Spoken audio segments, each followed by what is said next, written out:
Aujourd'hui, la Fédération de la vente directe, les dirigeants commerciaux de France et l'Union des affineurs d'eau se regroupent pour organiser ces premières assises de la fonction commerciale et refonder cette fonction commerciale. En instaurant un véritable dialogue entre nos différentes institutions, ces assises devront imaginer les conditions nouvelles permettant à nos entreprises de recruter des forces commerciales adaptées à leurs ambitions, en quantité, mais aussi en qualité. Ces assises se placent donc dans la suite logique de notre manifeste et sont le point de départ d'un chantier qui va nous conduire, fin 2015, à la rédaction d'un livre blanc qui contiendra des propositions adressées à Madame la Ministre et au gouvernement. Nous avons besoin de nombreux commerciaux.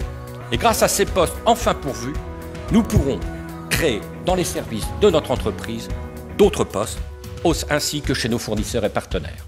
Chez nous, parmi les meilleurs vendeurs, on a un ancien militaire, on a une ancienne prof de maths, on a des serveurs de restaurants, on a des techniciens reconvertis.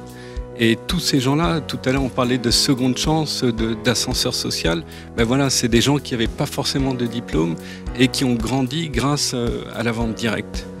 On peut devenir commercial, mais surtout on est commercial dans l'âme. C'est-à-dire qu'on aime les gens, on aime ses clients, on aime le contact, on aime parler et on aime partager. C'est qu'il y a une nouvelle génération qui arrive et qui a un petit peu de mal à intégrer ce qui a fait la réussite d'hier. Ça s'appelle les Y et les Z. Ils représentent 50% de la main-d'œuvre aujourd'hui.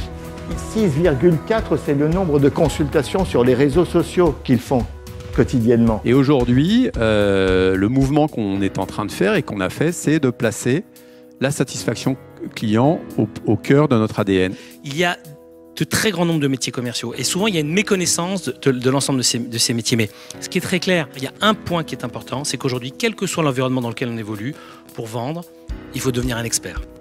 Il faut arrêter de dire « nous recrutons des gens non diplômés ». Parce que moi, je recrute des gens diplômés, justement. Et je parle de la vente, de la force de vente directe, je ne parle pas des sédentaires.